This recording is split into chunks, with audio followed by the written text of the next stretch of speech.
Baiklah, perkenalkan nama saya Fiora Nutin Sulu dan pada saat ini saya akan melakukan pemeriksaan pap smear. Yang pertama kita lakukan adalah menyapa pasien dengan ramah dan memperkenalkan diri, kemudian memberikan informasi tentang prosedur pemeriksaan pap smear. Dan pertama-tama yang kita lakukan adalah menanyakan identitas pasien.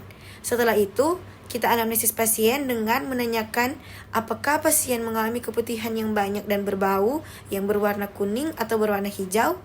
Kemudian, apakah ada nyeri saat berhubungan seksual atau keluar darah setelah berhubungan.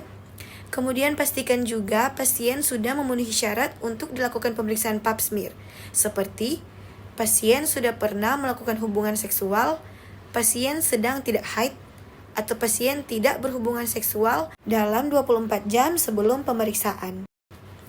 Lalu, jelaskan bagaimana prosedur akan dilakukan dan kemungkinan ibu merasa tidak nyaman. Tapi tidak perlu khawatir karena akan dilakukan sebaik mungkin dan juga seprofesional mungkin. Lalu setelah itu kita meminta persetujuan daripada pasien, lalu meminta pasien untuk dapat mengosongkan kandung kemih dan mencuci area genitalia dengan air yang mengalir dan dengan menggunakan sabun dengan sebaik mungkin.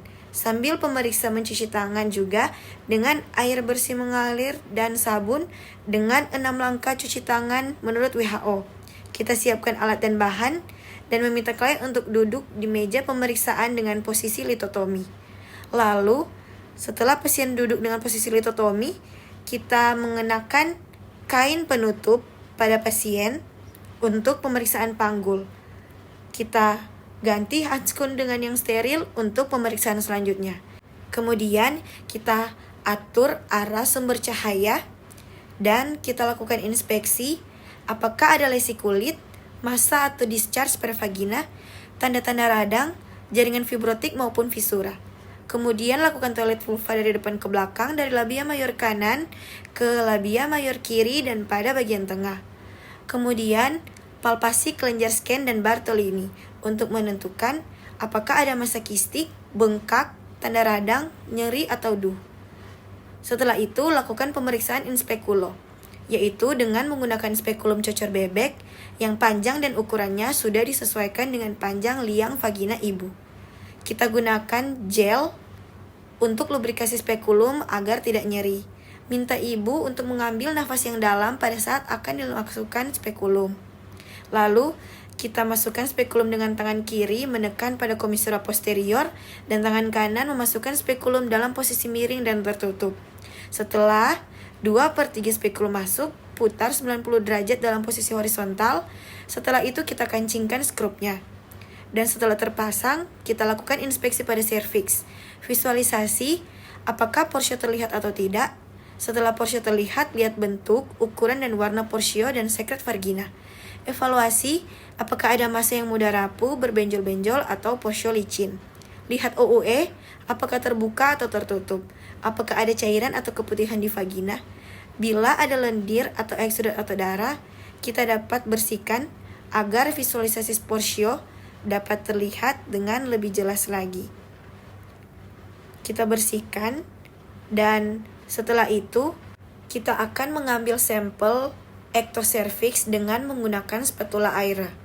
Kita masukkan spatula air, lalu kita putar spatula air 360 derajat searah jarum jam dimulai dari arah jam 12, selanjutnya mengoleskan sampel pada kaca objek.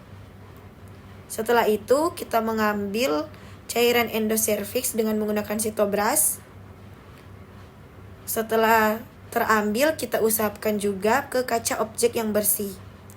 Kita oleskan sampel pada kaca objek, lalu kita akan lakukan fiksasi sediaan dengan merendam dalam alkohol 95% selama 10-15 detik. Setelah sebelumnya sediaan telah terlebih dahulu diberi label dan identitas pasien. Kemudian keluarkan spekulum dengan hati-hati dan kita rendam dalam larutan klorin 0,5%. Setelah itu, lakukan toilet vulva dan meminta ibu untuk dapat memakai celana kembali.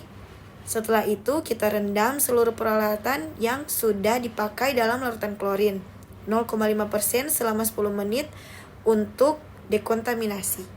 Buang semua bahan-bahan yang sudah tidak dipakai lagi ke tempat yang sudah disediakan, dan kita celupkan kedua tangan yang masih memakai handskun ke dalam larutan klorin, buka secara terbalik dan rendam dalam larutan klorin.